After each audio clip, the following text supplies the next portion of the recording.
استاد ببینید یک خاصیت جامعه های به اصطلاح سنتی یا بگیریم جامعه هایی که در سابق نظام های استعماری داشتن، یعنی جامعه هایی که با نام جامعه های کلونیالی معروف هستند و مثلا ما هم تقریبا حدود 70 سال در هیئت دولت شوروی بودیم و امروز همین بودن ما در داخل شوروی از نگاه بیشتری نظریه پردازان این یک دوره کلونیالی حساب می شود. این است که استاد خب یعنی از حاکمیت قانون تا حاکمیت گپ فاصله زیاد است.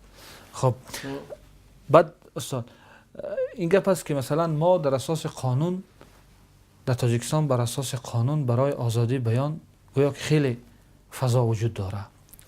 اما استاد مهمترین عنصر آزادی بیان اگر مربوط رسانه ها کنیم این است که باید رسانه ها از حاکمیت اجرایه جدا باشند که در تمام مثلا جامعه های غربی همین اساسی ترین عنصر آزادی بیان همین چیز حساب می شود. در ما بیشتر کارشناسان میگن که یکی از مشکلاتی را که حاکمیت اجرایه با رسانه ها داره این است که خب رسانه های زیادی به اصطلاح با نام دولتی را در اختیار دارد که منفیت ها و برنامه های خودش طریق این رسانه ها معرفی میکنند، اما اونا از کمبود و نقص منصبدارای حکومت حرفی نمیزنند و وقتی که رسانه های مستقل به کمبودی به افشای کمبودی و نقص این چیزای حکومت خب رو میارند،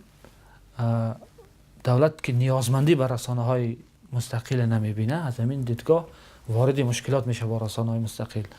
خب پیش از همه ارشاد، من که خودم زاده دوران شوروی هستم، در مسئله به نظر شما که گویا تاجیکستان همچون یک مستملکه یا کلونی در اتحاد شوروی بود راضی شده نمیتونم، با اون خاطر که نوابسته از نظام سوسیالیستی اتحاد شوروی به هر حال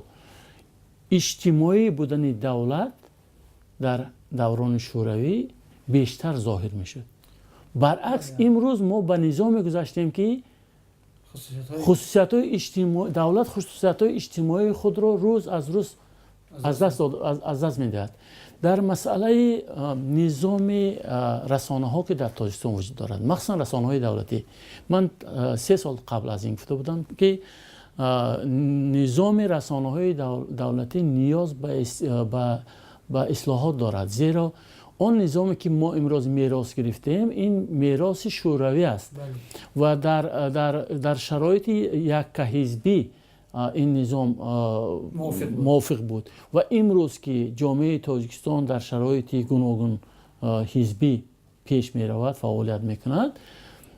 زیر دست گرفتن رسانه های دولتی از جانب حزب حاکم که مربوط به فعالیت حکومت است، این نادرست است و به اندیشه من امروز تاجیکستان نیاز به نمود رسانه های دارد که در آن رسانه ها نظام جمعیتی یعنی ابشستونی جمعیتی رعایت شود و حتی در اداره این در سیاست اداری این رسانه ها و هم در اداره کردن چنین رسانه ها باید نه یک حکومت یا یک حزب بلکه نمایندگان تمام قشرهای جامعه و احزابی که در تاجیکستان عمل میکنند باید در این کار شرکت کنند و معین کنند که تا کدام درجه این به منفعت جامعه است. ما میدونیم که مثلا اینقدر قریب 70 گزیته های شهری ناحیه‌ای که در تاجیکستان وجود دارد، فقط به چاپ کردن قرار حکومت های شهر و ناحیه ها و رئیسان آنها و تبلیغ فعالیت حکومت مشغول هستند که از این نه جامعه فایده میبیند نه خود این همکاران ما که در این رسانه ها کار میکنن اونها همیشه شکایت دارن که ماه یک مرتبه هفته یک ماه دو مرتبه به نشر میرسن، همیشه کمبودی مبلغ دارن، همیشه از مزد ناچیز شکایت میکنن و به همین خاطر خوب میشد که این پارلمان نوی تاجیکستان در این زمینه یک بحث داشته باشد و نظام رسانه ها که در تاجیکستان وجود دارد آن را مورد فکر میکنید که اراده سیاسی در تاجیکستان به حدی است که همین نظامی که ما و شما سرش بحث میکنیم به وجود بیاید؟ من گمان میکنم که در پارلمان هستند دپوتات هایی که همین اصلاحات را درک میکنند و نیاز به اصلاحات داشتن نظام رسانه های دولتی را نیز احساس میکنند. فقط ما باید از جانب جامعه شهرونده، از جانب جامعه روزنامه‌نگاری این موقع را پیشنهاد کنیم و آنها باید به بحث کشند این مسئله. ببینید که همین وجود همین یک نظام ناموافق به این چیز است که خب حالا مثلا رسانه های دولتی نه تنها مثلا به صفت منبر تبلیغی حکومت و چیزا قرار میگیرن، بلکه در بیشتری مورد علیه رسانه های مستقل استفاده میشن. مثلا جامعه های مدنی، خب سازمان های اجتماعی، شخصیت های علاهیده که به اصطلاح با نام روشنفکرا و آزادفکرا در رسانه های مستقل موقع و نقطه نظرهاش به جامعه پیشنهاد میکنن که البته به موقع حکومت این چیزا موافق نیست. در مطالب رسانه های دولتی مورد نه تنها تنقید تا حتی تحقیر و خب این چیزا قرار میگیرن که خب یعنی همین پیشی راه آزادی بیان مسدود صد میگذاره، مسدود میکنه. این چیز تاریخ قدیمه دارد. در همه دور زمان کوشش میکنند که میان این یا آن قشر جامعه تفریقه اندازند و حکمرانی خودشان ادامه دهند. از جمله در جامعه روزنامه‌نگاری نیست، هرچند که ما اعتماد به همراهی داریم، ما همیشه دعوت میکنیم که روزنامه‌نگاران رسانه‌های دولتی غیر آزاد یگان مشکل ندارن هنگام صحبت و هنگام زندگی در این جامعه، ولی از جانب آنهایی که نمیخواند همراهی روزنامه‌نگاران رو، نمیخواند اجرا شدن رسالت اصلی رسانه ها را در جامعه، به این کار راه میدن و من گمان نمیکنم که آنها این کار خود یک لذت برند. آنها احساس میکنن که کار نادرست کردن، ولی شیرینی اون منصب، یعنی کرسی راهبری، عزیز بودن کرسی راهبری به آنها امکان نمیدن که از این کمبودی خود روی راست صحبت کنند. ولی من گمان نمی کنم که بستن دهان و زبان روشنفکران از جمله روزنامه‌نگاران که کمبودی جامعه را، کمبودی فعالیت حکومت را آشکار میکنند و فایده جامعه باشد. در جامعه دیگر خطرهای وجود دارد که متاسفانه از جانب منصبداران و مقامات با نگاه سهل قبول کرده میشن و اگر خدا نکند و رسانه های مستقل و روزنامه‌نگاران را دهان و زبان آنها را ببندند، در حالاتی که این خطرها روی آب میبرد، کی آواز بلند میکند؟ از این کی مردم آگاه میکنند؟ کی مردم و منفعت های ملت و دولت را، نه حکومت داران، نه منصبدار علاهیده را، نه یک منصبدار دولت را، بلکه منفعت دولت و جامعه را کی حمایت میکنند؟ باید آنها پیش از آن که بین روزنامه‌نگاران تفریقه گذارن، اتهام ضد رسانه‌های مستقل از جانب آنها صورت گیرد، سر این مسئله باید بیندیشن. استاد درست است، اما ما در حالی که ما و شما سری یک فضای ناگوار برای رسانه ها صحبت میکنیم، آیا شما هم به صفت یک مسئول که خب در نظام رسانه ها کار میکنید و هم به صفت یک کارشناس میتونید گفتن که مثلا رسانه های ما از نگاه کسبی، از نگاه طلبات های یک جامعه متمدن وابسته به اون فضایی که وجود دارد نیازگوی من طلبات مردم هستند؟ من گمان میکنم که سال از سال رسانه های تاجیکستان پیش می روند و جوابگوی نیازهای مردم هستند. ولی چیزی دیگر هم مسلم است که چقدر تا کدام اندازه رسانه ها و روزنامه‌نگاران حرفه‌ای شوند،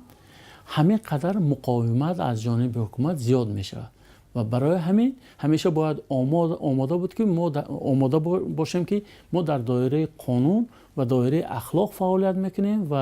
و نان خود را در نزد جامعه حلال کرده میخوریم.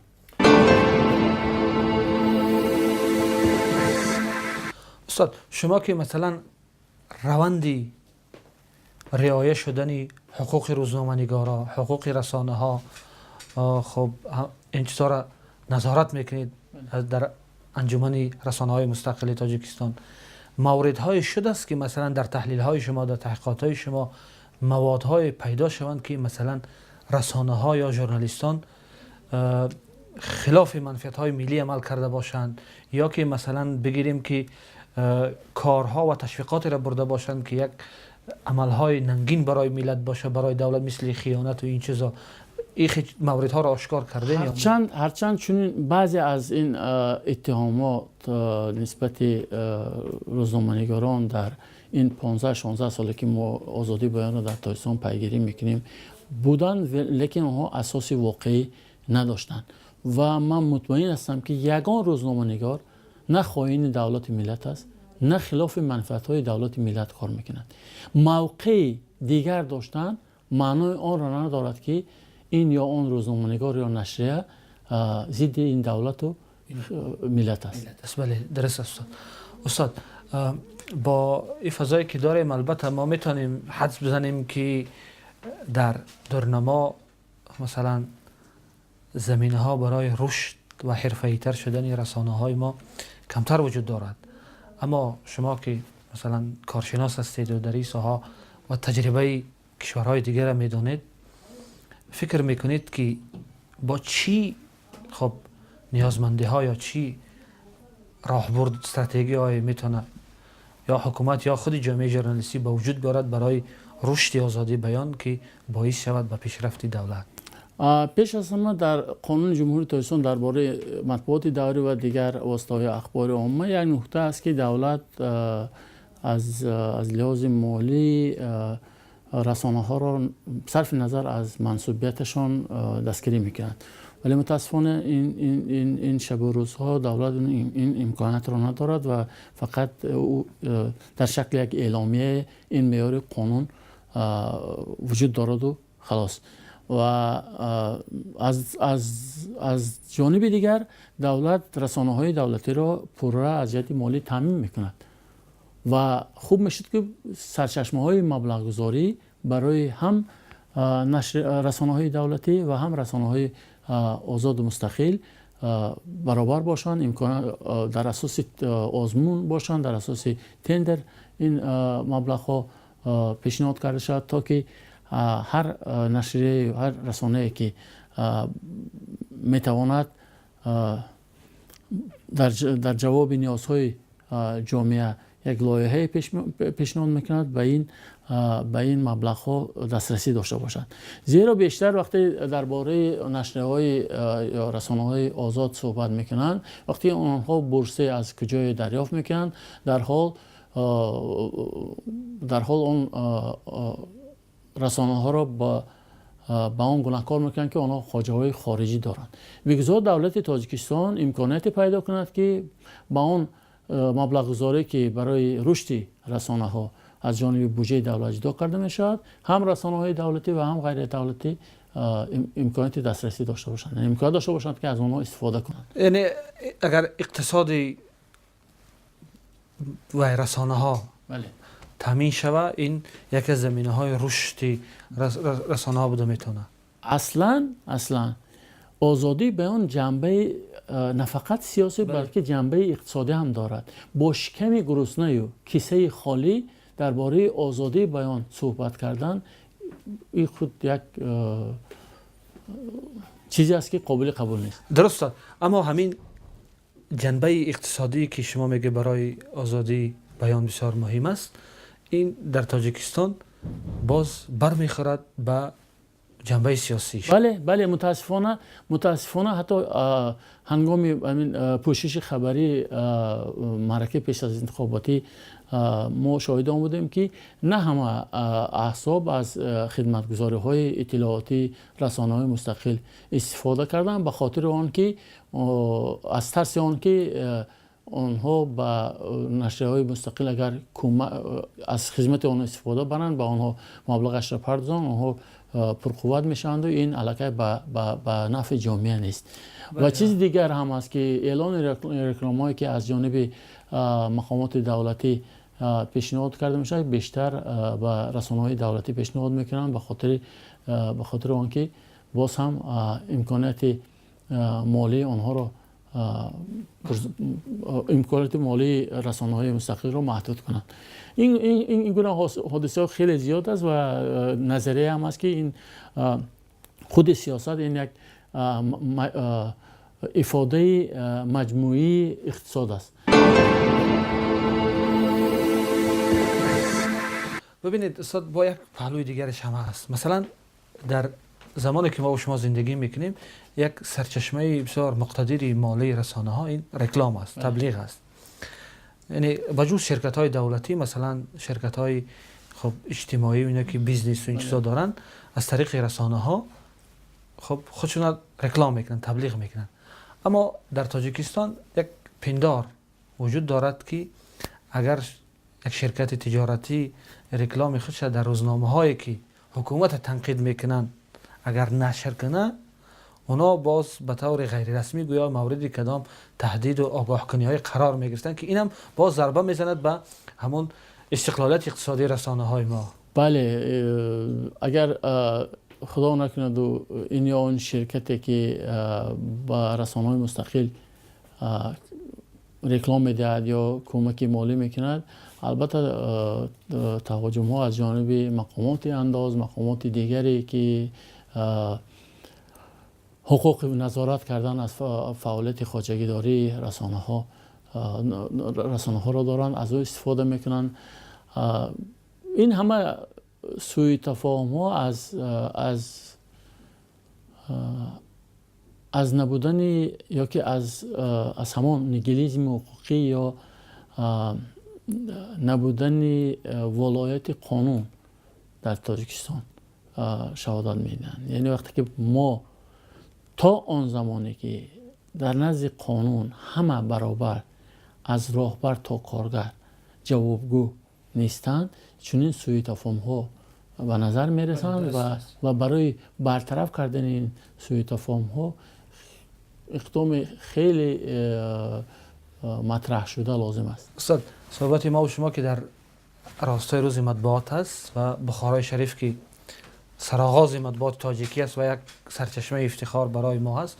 ببینید در تجربه همین روزنامه هم همین مشکل یک وجود دارد. به این گونه که مثلا وقتی که بخارای شریف تأسیس شد به فعالیت کرد، از سوی حکومت منقدی همون دوره خب بگیریم که برهم داده شد و دلیلشون هم این بود که گویا که این روزنامه اقوام انگیزه و تفکر مردم دیگر. اما در امروز عملکردهای این روزنامه سرچشمه افتخار ما شده است و طوری که از صحبت ما و شما هم برآمد، یعنی از آن که گفتیم که هیچ روزنامه و هیچ رسانه و هیچ روزنامه‌نگار خلاف منفعت‌های ملت و دولت نیست، از این میشه امید کرد مثلا با تجربه که بخارای شریف دارد که در این بعد وقتی که جامعه ما آگاهتر میشد، معرفت حقوقی بالاتر میشد و ارزش اساسی رسانه ها را مثلا درک میکنن، حتما به این نتیجه میرسن که یعنی موجودیت و فعالیتی بگیریم با ثمر رسانه ها نابست از مستقل یا دولتی بودنشون همیشه بر منفعت دولت و ملت است. بله، من یک چیز رو میخوام روشن کنم که از گفته‌های شما رسانه‌های آزاد مستقل و روزنامه‌نگاران مستقل همیشه خلاف متشنج کردن وضع هستند. یعنی ما از جانب خود حد الامکان کوشش بخر میدیم که در صلح و ثبات در جامعه سهم داشته باشیم، ولی اون کمبودی، اون خطرهایی که در جامعه است اگر در رسانه ها پخش نکردن مردم آگاهی پیدا نمیکنن و طوری که یک سیاستمدار آلمانی نخستین کانسلر آلمان فدرال کنراد ادیناور گفته است فقط مردم آگاه میتوانند تصمیم درست بگیرند و رسالت اصلی رسانه ها خواه دولتی خواه مستقل این بلند برداشتن سطح اطلاعاتی مردم است که مردم بیشتر آگاه باشند و در همه حالت تصمیم خودشان را گیرند. بله استاد درست است. ما امیدوار هستیم که جامعه های امروزه، جامعه های متمدن خواه نخواه از هم تاثیر میپذیرند و اون فضایی که در دنیا وجود دارد که رفته رفته دولت ها برای آزادی بیان، برای فعالیت رسانه های مستقل شرایط خوبتر و بیشتر فراهم میکنند، خواه نخواه این چیز میشود و موجودیت انجمن رسانه های مستقل تاجیکستان و هم شورای رسانه های تاجیکستان هم به این منطق است که یعنی تلاش دارند که برای ایجاد یک فضای خوبتر برای آزادی بیان و فعالیت رسانه ها خب با وجود بیاید و البته ما که در عرفه روز مطبوعات قرار داریم این امیدوارت داریم که حتما رسانه های ما برای آگاهی جامعه ما تلاش میکنند تا مردم بتواند که در این بده برای سرنوشت خود تصمیمی درست بگیرند. بسیار بسیار استاد خوش شدیم از این صحبت. تشکر میکنیم که این صحبت داشتیم. سربلند باشید. موفق باشید.